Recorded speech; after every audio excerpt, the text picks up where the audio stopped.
Good day to you all. In today's tutorial, I want to teach us how to make a pencil skirt with hip allocation techniques. That is a pencil skirt that shows the contour of the hip. It's not the regular pencil skirt that we normally make. Like I used to say, perfect fitting starts with accurate measurement. I'm going to be starting with measurement first. So when you want to take measurement from your client, it is your duty as a sabi fashion designer to ask your client where she used to hang her skirt.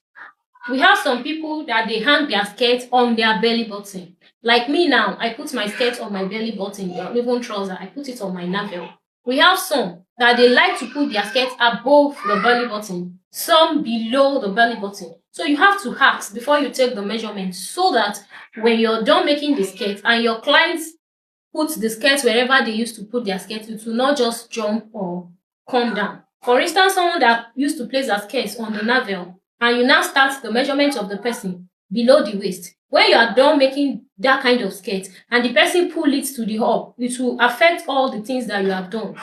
I hope you understand. So it's very important to ask that question, engage your clients, and be respectful when you are asking. They are going to give you their sincere answer. So having locate that point, you can tie a tape there. So from that point, you measure waist to hip, waist to knee, then waist to the skirt length. Then after you're done with the vertical measurement, then on that place, on that waist, you also take what? The circumference of that place. Then you see, you measure it, which is the waist circumference. Then on your hip point, so you take the hip circumference. Then you will also be needing your nipple to nipple measurements, or you call it your bust span, that is the distance from one nipple point to the other. So those are the measurements that we need to make our pencil skirt basically. So let's get right into the drafting, where I'll show you how to apply all these measurements. So here is the measurement you need: your waist to hip, waist to knee, waist to skirt length, bust span, waist round, then hip round. So all your circumference, all your waist round, hip round, your horizontal measurements, you're going to be dividing them by 4. So waist round, if you divide it by 4, we have 8. I am working with 32. Divided by 4, 8. Hip round, I'm working with hip 40. Divided by 4, that will give me 10. When you look at the human body structure, you notice that there is bum bum at the back. In that wise, we are not supposed to be dividing our hip by 4. Larger amounts of the measurement should go to the back more than the front. So that is why instead of using 10 for front and back, for front I will use 9. I will remove 1. And for back, I'm going to be using 11. By the time you add it together, it will give you 20, which is still half of your round measurement. So I'm dividing by 4 because I'm working with quarter of the circumference. So now I'm going to be indicating the vertical measurement first, that is the waist to hip, the waist to knee, and the waist to skirt length. So that is what I will indicate first now. So I will start by indicating my starting line. If you like, you can put a border line here. So this first one I'm indicating is a border line. I don't want to start the drafting from the top of the pattern paper. I hope you understand. So this is my border line. This is my waist. So from here, I will measure my waist to hip. The waist to hip in this case is 8. So you can take that 2 to 3 times so that you will have a straight line. So by the time you are ruling, you will rule on a straight line. This will guide you to have a straight ruling. So this is the waist. This is waist to hip. You also take what? The waist to knee. This is the waist to knee. I have it to be 19. So then also waist to skirt length 25.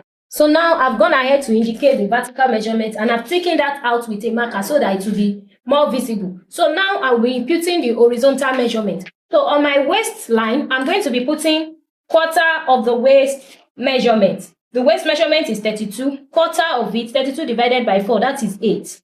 Right? On the hip line, I'm going to be putting quarter of the hip circumference minus 1 because I'm working with the front pattern here. So the quarter, the hip circumference is 10. That means 40. Quarter of it is 10. Minus 1, I have it to be 9. So on the knee, for me to have a pencil effect, the measurement I have here, I have on the hip, which is 9. I will put it here. Then I will remove 1 inch from it. That 1 inch will give me that pencil effect at the knee. I didn't mean I'm making a basic skirt, all these SU skirts. I will use the measurement I have on the hip, also on the knee and straight down. But because this is a pencil skirt, it has to be fitted around the knee. So that is why I'm removing 1 inch from it. So I have 8 inches here. So I will also remove half an inch at the hem line. So 8 inches that I have here. Here I will do 7.5 at the hem line, which is the skirt length. I hope you understand. So I'm going to be connecting all the points together. So for me to have a realistic curve, I can come up here by 1 inch and 1 inch so that I will not connect straight on this point, so that I will not have a pointed hip line. So I will connect like this first. Then from here, I will also connect to the knee like this. Then I'm going to be blending this place so that I will have a realistic curve here. Can you see? Then I will take it straight down. You can see. So let me thicken that out with my marker. This is what we have for the front. You see, this measurement does not need a dart.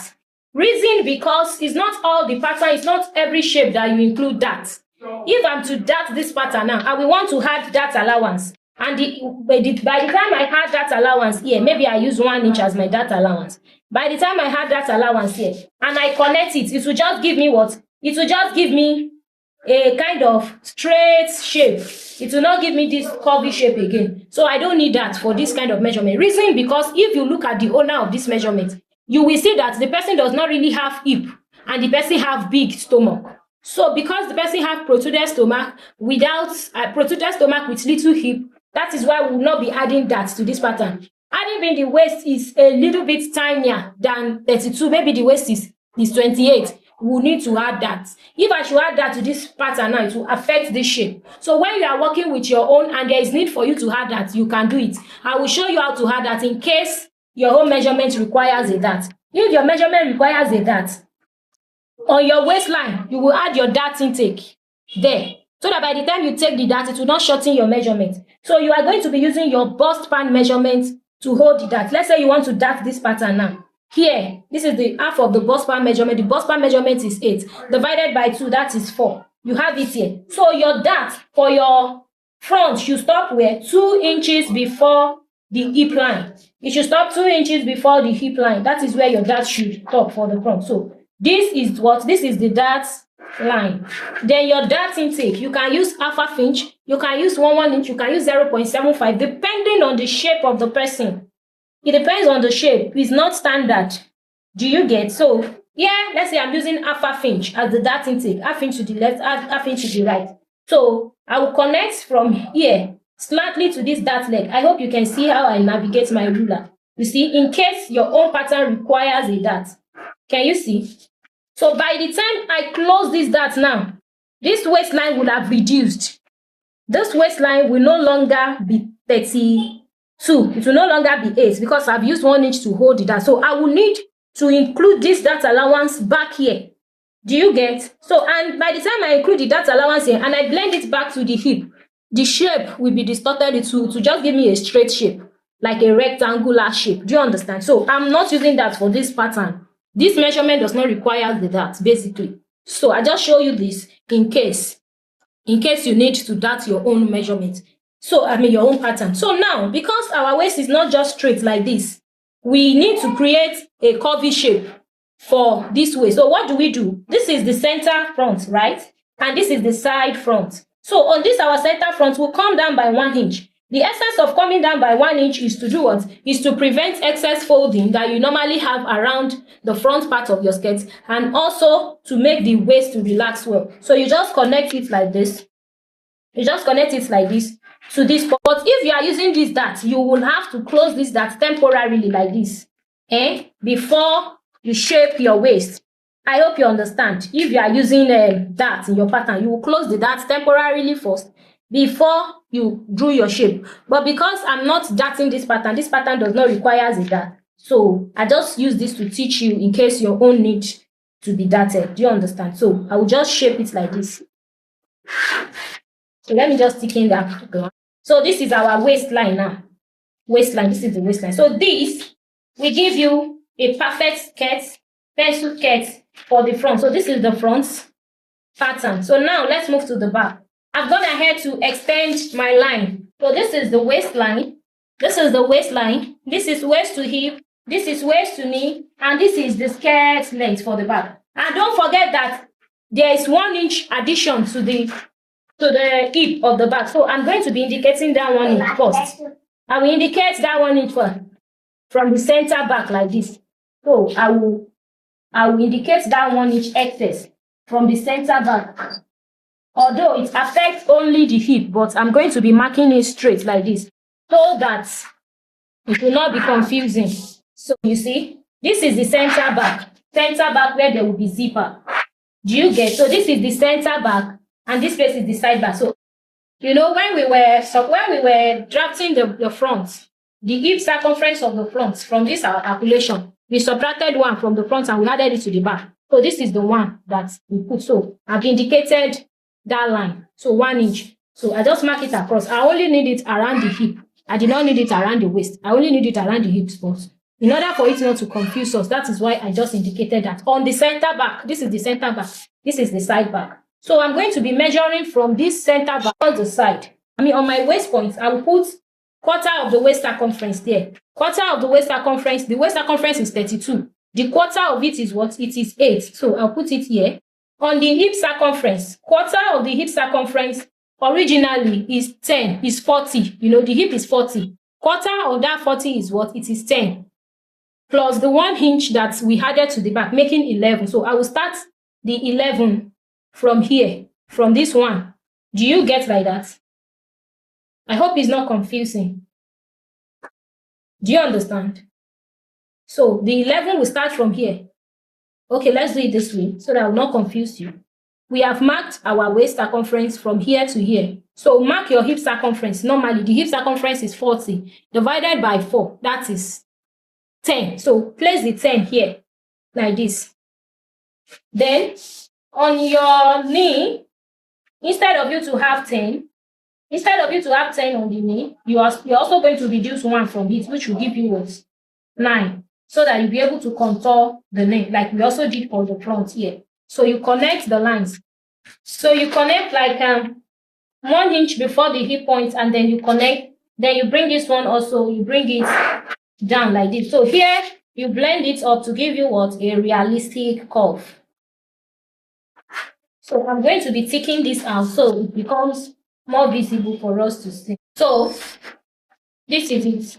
This is what we have. So now, how do we now contour the butt? Don't forget that this is where the hip is starting. Here. So to contour the butt, we just connect it. You know, this is the normal waist.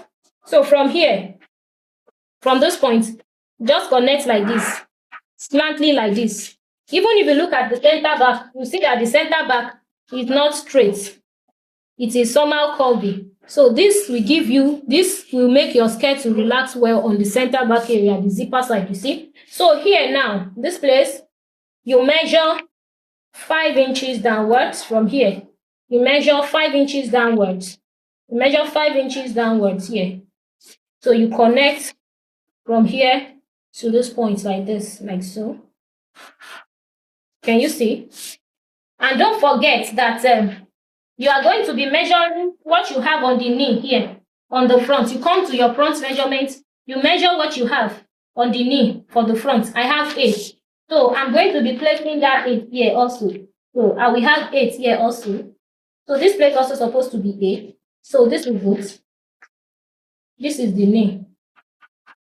Do you get? Whatever you have at the M line here also, 7.5. You also place it here, 7.5. So you connect those points together, and then I'll take it straight down. So this is my basic skirt with hip allocation techniques. You can see that this already conforms to the shape that you normally have at the center back of your skirt. I hope you can see. So this is the center back. This is the side back. This is the zipper side. The zipper will be here. Do you understand? So, again, I've told you that this measurement does not require a dart, because the ratio, the difference from the waist and the hip is not much. Having been the waist is smaller than this, we will have put that to control the excess fabric. But in this case, the person already have a protruded tummy, and as we are drafting, there's no need for that. But let's say your own measurement requires a that. It is still the same process that we did for the front. You measure your nipple to nipple point, half of it, which is bust span. Don't forget that we start our measurement from the center back. You start measuring from the center back towards the side. The same thing for the front. You start measuring from the center front towards the side. This is the zipper side. So we start our measurement from the zipper side towards the front. So you see, half of the bust span, which is 4. Then your dart for the back should stop 3 inches before the hip, so that it will not affect the hip measurements. So, but for the front, it will stop 2 inches before. So we measure it straight down like this. Can you see? And then you add, and then you distribute your dart leg, your dart intake here, half inch here, half inch here. So then you connect. So this is how to add a dart.